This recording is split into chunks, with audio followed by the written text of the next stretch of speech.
Welcome to Inside the BACB, the official podcast of the Behavior Analyst Certification Board.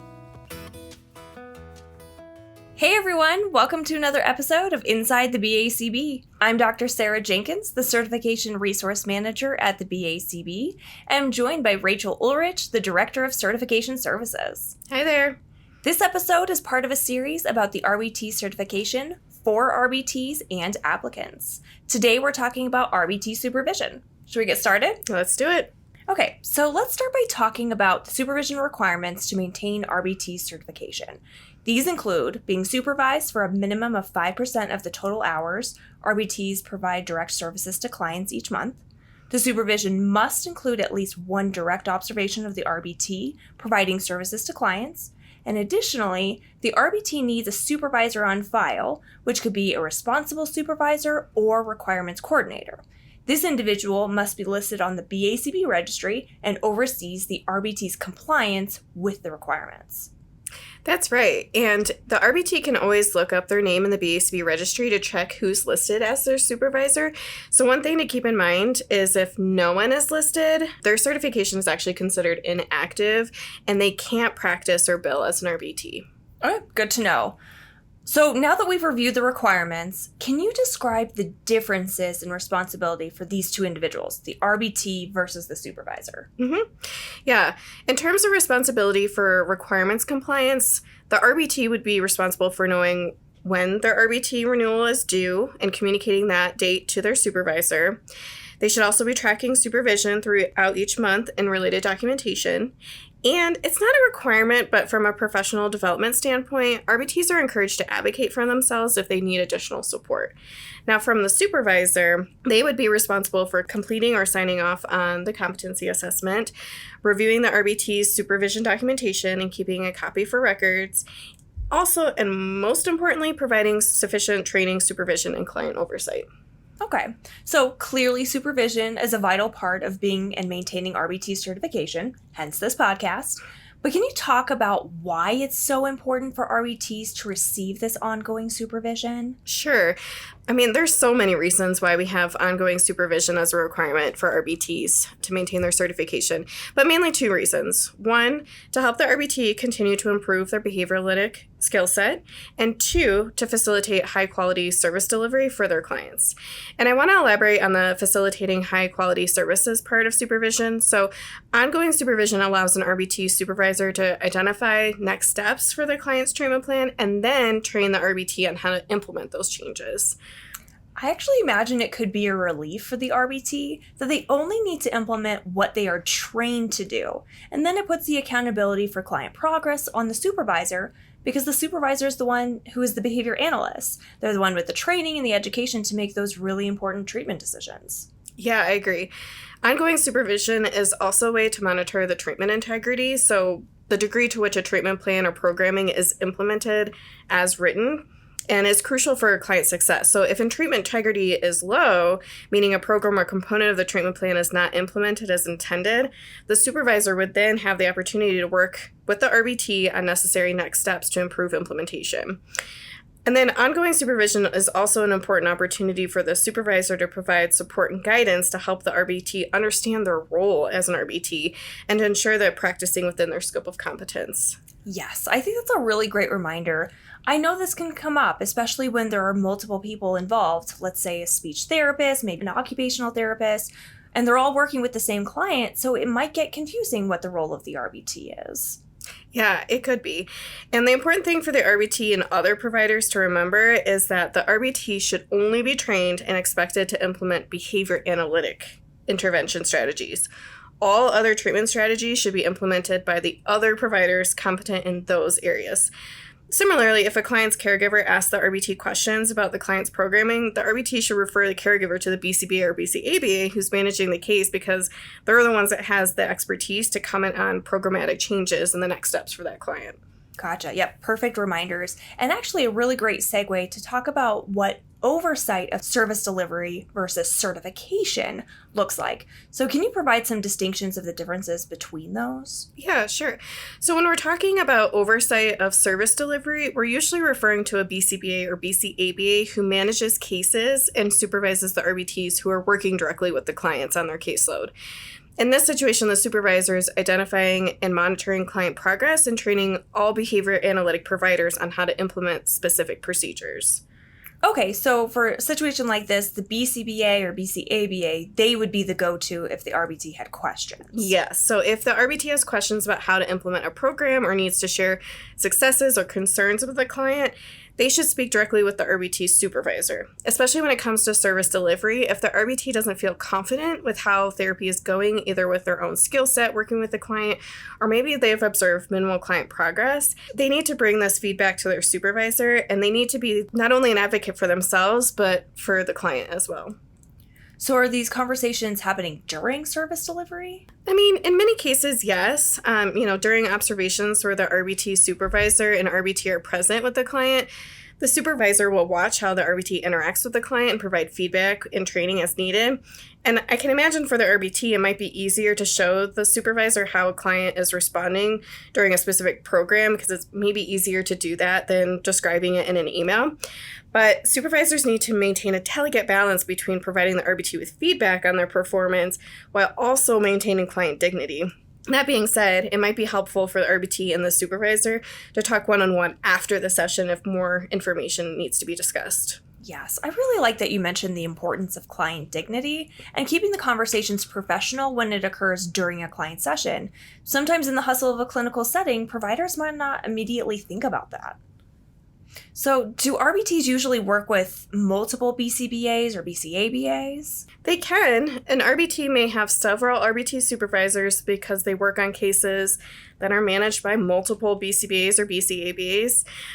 When it comes to clinical or practical questions related to a client, the RBT should speak directly with the BCBA or BCABA who's managing that particular case. If the RBT has a general question, they could ask any of their RBT supervisors. Okay, so we have service delivery covered. What other supervision activities might an RBT have with a supervisor for oversight of their certification? RBTs might have one-on-one meetings with their supervisors. These can be with the RBT supervisor or the requirements coordinator outside of when the RBT is working with clients. And these meetings are a great opportunity to talk about their overall experiences and how to be their own advocate. The RBT could also discuss their professional goals, ask questions about ethics, provide insight on how service delivery is going in general, things like that. Oh, I really like that you emphasize the importance of an RBT being an advocate. It's such a valuable professional and personal skill. Yes, and it's such an important part of the supervisory relationship. The RBT does need to take responsibility for their own certification, and the way that they can do this is advocate for more training and growth opportunities. And feedback really should be considered a two-way street. So if the RBT has feedback about their experience being supervised, they should really share that with their supervisor. Yeah, fair enough. So before we move on, you mentioned a supervisor could be a requirements coordinator. What exactly is that role? Yeah, a requirements coordinator monitors the overall compliance with the requirements when RBTs provide services to clients across multiple BCBs or BCABs caseloads at a single organization. So some requirements coordinators may also provide supervision, but many just serve as the organization's kind of compliance officer for RBT supervision rules and standards. Cool. All right. Well, so thanks for that clarification. Is there any situation, let's say, where an RBT wouldn't need an RBT supervisor providing oversight? No. All RBTs must be receiving supervision and have an active BCBA or BCAB listed in the BACB registry in order to provide ABA services. So, if their supervisor leaves the company and that individual was their designated supervisor, another BCBA or BCABA would need to add that RBT as a supervisee before the RBT can continue providing services. Okay, yeah, definitely good to know and good to check up on too. Is there anything else you think listeners should know about the supervision requirements? Just at their minimum. So if a supervisor or requirements coordinator wants to provide supervision above the 5% for the given month, that's okay, and it'll likely be to the benefit of the RBT and ultimately the client. Agreed. Awesome. All right, let's switch gears a little and talk more specifically about the requirement for tracking ongoing supervision. What's the purpose of that activity? Yeah, tracking supervision is important because it helps ensure that RBT receives a sufficient amount of supervision each month to meet that maintenance requirement. So ideally, the hours are tracked and reviewed throughout the month with their supervisor so that they have time to increase supervision if needed. Okay, so the RBT tracks their supervision. Should the supervisors do that as well? Yes, anyone involved in supervision should be documenting the oversight activities in the event of an audit. So the RBT and their supervisors should each have a copy of when and how much supervision occurred each month. If there was a month in which the supervisor didn't provide supervision because the RBT did not provide any services, that should also be noted in the tracking system so it's super clear why the RBT doesn't have any hours on record. This will make it easier for the RBT to determine if they were in compliance when it comes time for renewal and or an audit, which could be months or even years later. Okay, and for those who are not familiar with the audit process, could you describe that? The audit for RBTs involves verifying that an RBT received the minimum supervision during a specified period of time. So for the audit, the BACB notifies both the RBT and the supervisors on record.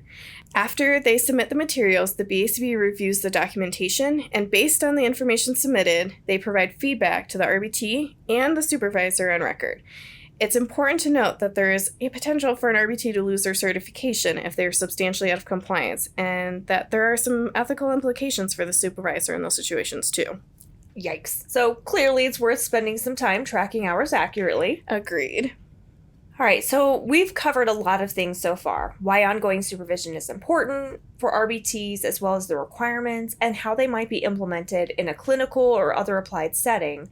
But let's spend our last few minutes talking about the RBT's experience and how they might need or want to advocate for themselves in terms of the supervision they receive.